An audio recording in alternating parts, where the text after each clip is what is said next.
Assalamualaikum. Halo, apa kabar para penikmat cerita horor? Semoga selalu diberi kesehatan, dilancarkan rezekinya, dan tetap selalu bersyukur apapun keadaannya. Jangan lupa like, share, komen, dan subscribe-nya ya. Dipegangnya baju yang ia jemur, udah kering cepet juga. Mungkin karena di pantai. Mataharinya sangat panas, dan anginnya yang sangat kencang. Setelah mengenakan semua pakaiannya, Sugi menggigit batu mustika berwarna hijau miliknya. Samar-samar keadaan mulai berubah ke mode alam gaib. Berisik-berisik sekali ini apa? Batin Sugi. Terlihat di hadapannya sebuah kota yang megah. Ini lautnya berubah jadi kota, batin Sugi. Kota itu sangat besar, berbentuk melingkar seperti obat nyamuk. Seperti tiap-tiap ruas lingkaran adalah kota. Dan semakin tinggi sampai ke tengahnya. Di tengahnya adalah istana yang megah. Sugi melihatnya seolah-olah ia berada di ketinggian. Jadi pantai tadi adalah sebuah tebing di alam gaib. Dan istana beserta kota ada di depannya, tepatnya di bawah. Gimana cara saya turun ke sana? Batin Sugi. Ia berjalan menyusuri pinggir tebing, berharap menemukan jalan turun menuju kota. Ini gak bisa kalau saya jalan terus. Saya bisa lama, bisa-bisa saya di dunia nyata berminggu-minggu. Batinnya berucap. Bisa gak ya pakai batu mustika di alam gaib seperti ini? Gumanya. Cobalah. Ia menggigit mustika hitamnya. Antar aku ke sana, ujar Sugi, menunjuk sebuah istana besar tepat di tengah kota labirin tersebut. Dan Sugi berhasil dipindahkan ke depan gerbang istana tersebut. Ternyata bisa dipakai di alam gaib. Batinnya.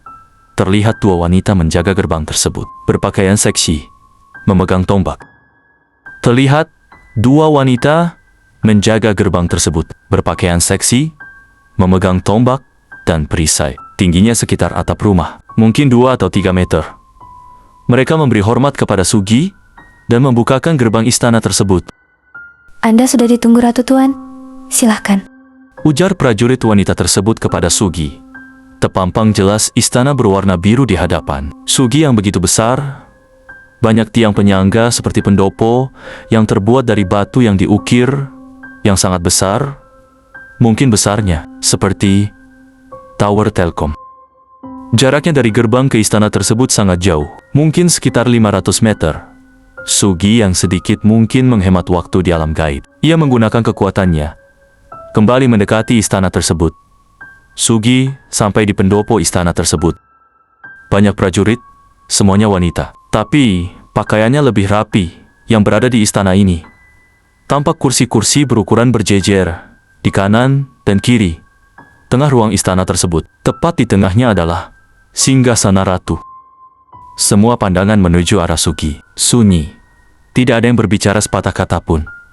Sugi terus berjalan sampai di antara kursi-kursi tersebut. Semua yang duduk di situ berdiri melihat Sugi yang semakin mendekat. Maaf, saya tidak tahu tata krama keraton di alam gaib. Saya Sugi ingin bertemu dan berbicara dengan Dewi Lanjar.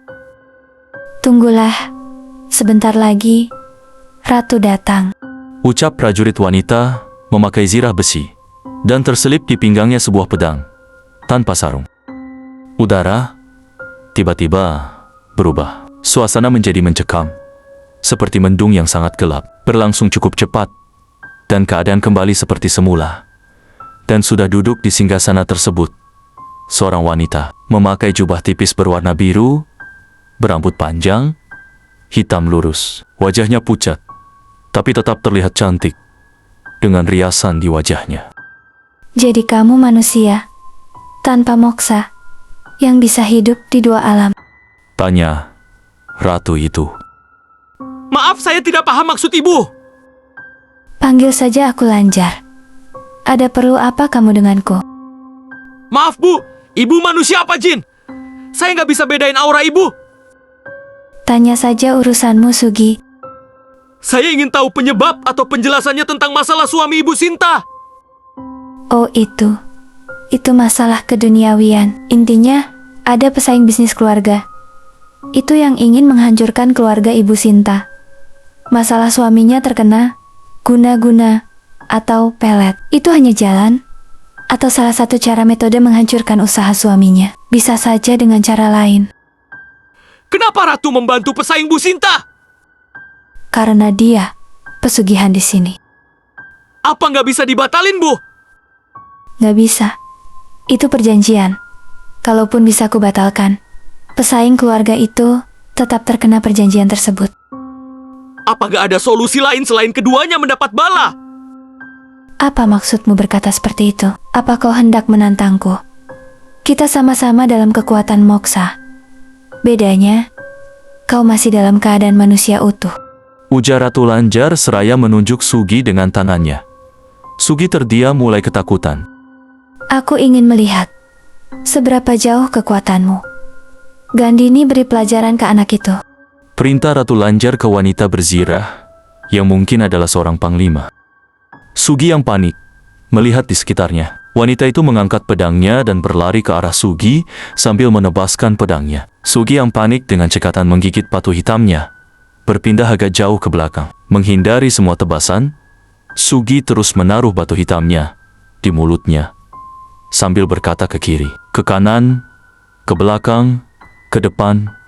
Begitu terus cara Sugi berteleportasi menghindari serangan wanita itu. Mau sampai kapan kamu menghindar? Apa tidak ada hal lain yang bisa kamu lakukan selain menghindar? Ujar wanita berzirah itu. Apa yang harus kulakukan? Batin Sugi. Jika aku menggunakan batu hijau hanya untuk kabur, masalah tidak akan selesai, batinnya. Sugi mengeluarkan batu hitam dari mulutnya. Ia hendak bicara baik-baik kembali. Tapi wanita berzirah yang melihat Sugi melepaskan batu tersebut dari mulutnya, melihatnya sebagai peluang untuk menebas Sugi. Wanita itu berlari setengah terbang melesat ke arah Sugi. Sugi langsung memasukkan batu hitam itu kembali ke mulutnya, sambil berkata ke belakang. Wanita itu berhenti tolak-toleh mencari Sugi. Sugi pun kebingungan dirinya, tetap di situ, tidak berpindah ke belakang. Dilihat batu yang di tangannya hitam dan hijau. Ia salah memasukkan batu. Yang ada di mulutnya sekarang batu berwarna merah. Terlihat seluruh jin yang berada di situ berdiri melihat di sekitar, ke atas dan ke samping. Hilang. Dia menghilang. Apa dia kabur ke alam nyata? Dia masih di sini, aku bisa merasakannya. Ucap Ratu Lanjar, yang juga tidak bisa melihat Sugi. Jadi mereka tidak bisa melihatku? Batin Sugi. Sugi mendekati wanita berzirah tersebut, merebut pedangnya, dan menendang wanita tersebut. Alangkah terkejutnya Sugi. Waktu ia menendang wanita itu terpental. Mustika merah beraksi sangat cepat. Jauh melesat menabrak tiang penyangga istana, dan semen tiang tersebut rontok terkena tubuh wanita itu. Wanita itu jatuh dengan mulut bercucuran darah. Terlihat tiang besar seperti semen cor itu retak, meninggalkan bekas tabrakan dengan tubuh wanita tersebut. Semua pada panik. Sugi melepaskan mustika merah dari mulutnya, menghampiri wanita berzirah yang tertidur sambil memegang dadanya. Ia masih terbatuk di mulutnya, mengeluarkan darah. Sugi mengulurkan tangannya, membantunya berdiri. Maaf, kata Sugi. Semua yang ada di istana tersebut sangat ketakutan dengan Sugi. Ilmu apa yang ia gunakan? Sampai Gandini saja seperti itu sekali serang, ujar mereka. Maaf Ratu, saya tidak ingin berkelahi lagi. Ujar Sugi, seraya menaruh pedang yang berhasil ia rebut. Ia sebaiknya hentikan.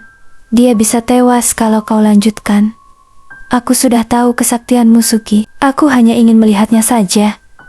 Carilah ayam cemani jantan dan daun pisang raja 7 lembar. Aku akan membatalkan perjanjian tersebut. Ujar Ratu Lanjar.